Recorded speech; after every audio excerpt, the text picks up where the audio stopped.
Hi, my name is Dr. Virginia von Schaefer.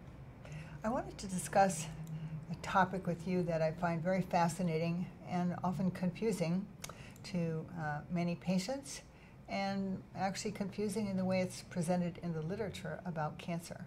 Namely, all cancer cells are not created alike. This is a difficult concept for traditional thinking oncologists to grasp. There is a notion that we can categorize a person's cancer strictly on the basis of the cell type and receptor status. And whatever is predominant in the primary diagnosis via biopsy is kind of what sticks throughout the course of a patient's treatment.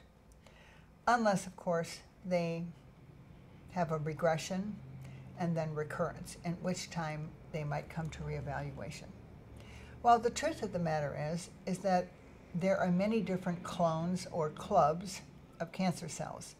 And although they may have similarities in relation to each other, they can also have distinct differences and different characteristics.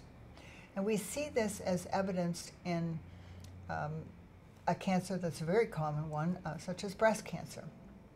Breast cancer cells are traditionally categorized not only to the cell type, whether it's arising from the ducts or the lobules, the anatomic location of the cancer, or sometimes even the stromal tissue that the ducts and the lobules are suspended in the breast. But they're also categorized according to receptor status, namely estrogen receptor, progesterone receptor, and something called HER2 receptor. Now, there has evolved a series of treatment patterns that are based on not only cell type, but primarily receptor status. And so if a patient is estrogen receptor positive or progesterone receptor positive, there is a focus on trying to deprive that patient and the entire body of estrogen producing substances and to even block estrogen function. If a patient has a HER2 positive, that makes them a candidate for use of something called Herceptin, which is a monoclonal antibody drug that's designed specifically to attack a cell that bears that receptor. Now, interestingly, as you follow cancer patients over time, things can change. And the question of how to explain why a recurrence in a cancer bears a different receptor status than the primary is something that is a question that really doesn't go well answered. It's commonly said that if somebody were estrogen receptor positive, progesterone receptor positive, and HER2 receptor positive, that if they had a recurrence and they dropped one of these receptors, then it must be a quote-unquote mutation. Well, actually, we can see that all those cells were present in the general population of cancer cells in any given person.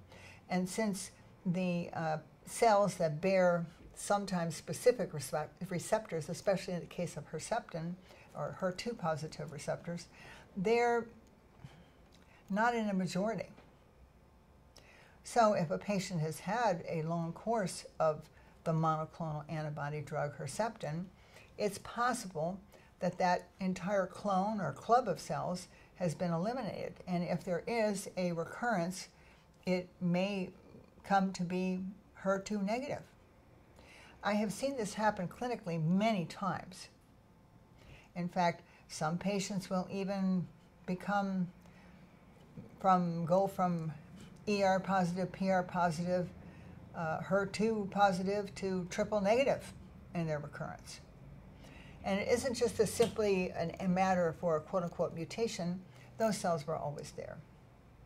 Now, how can we ascertain that? It's a kind of an inference type of thing, but basically, when you test cells or send them for testing in the research cancer lab in Greece, RGCC, they evaluate a patient's circulating tumor cell and stem cell population. And of course, even the circulating tumor cells and stem cells may have different characteristics than the primary tumor. And all of these things can be identified and elucidated and categorized. And of course, the purpose in that case is to make a special treatment that will target the microRNA of any one given clone or club. And they can be assessed even for their aggressive nature. So they go from very aggressive cells to less aggressive cells. And depending on tumor burden, we can have a treatment made that will address the patient's problem with the least amount of complication or side effects.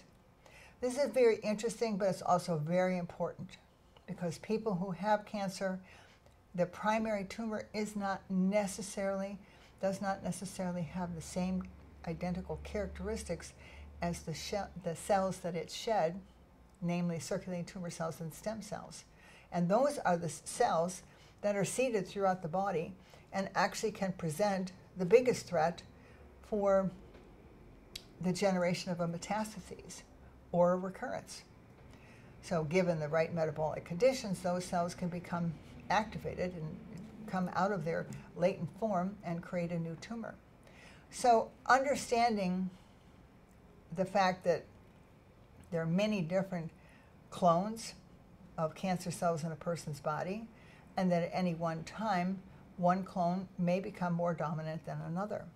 And keeping kind of tabs on that development is a very important thing to do to keep a patient healthy, and if they go into remission, to have them stay into remission so they're not only tumor-free, but eventually can become cancer-free. Thank you.